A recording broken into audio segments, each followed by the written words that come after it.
Parliament শুরু হয়ে গেছে কালকে। আপনিও যে ট্রেনে যাচ্ছেন গ্রুপ সি এবং কি বলবেন? আমার তো ক্ষমতা নেই, কোনো কিছু করতে পারবো, আমি কিছুই করতে পারবো না। এখন আমি ক্ষমতাতে নেই। আমাকে যদি কেউ বলতো ফুটবল করে দেখাতো, না না না না, আমাদের রাজ্যে সব করেছে মমতাদি, সব করেছে। আমি বলছি ভালো কথা, মমতাদি যা করেছে কেউ করেনি, কোর্টের সাথে লড়েছে।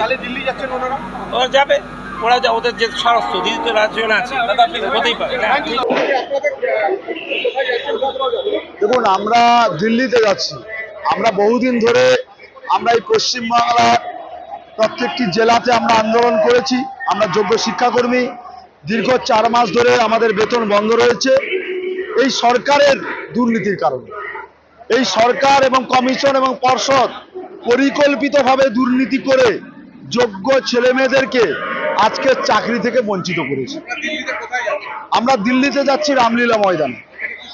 আমরা যাচ্ছি মূলত এই কারণে যে যারা দুর্নীতি করেছে তাদেরকে উপযুক্ত শাস্তি দেওয়া হোক সুপ্রিম কোর্টের মাধ্যমে, এবং যোগ্য অযোগ্যের পৃথকীকরণের লিস্ট প্রকাশ করা হোক, এবং সেখানে যারা যোগ্য থাকবে তাদেরকে যোগ্যতার সহিত সম্মানের সহিত বিদ্যালয়ে পাঠানোর ব্যবস্থা করা হোক।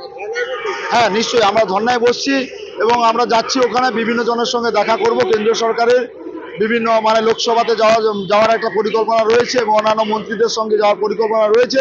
আমরা যাব, কারণ আমাদের প্রতি ইনজাস্টিস হয়েছে এবং এই মাননীয় মুখ্যমন্ত্রী ইনি সুপ্রিম কোর্টের কোনো বিচার ব্যবস্থাকে মানে না, শুধু একটা বিচার ব্যবস্থাকে মেনেছে, যোগ্যদেরকে বলি দেওয়া, এটাই মেনেছে।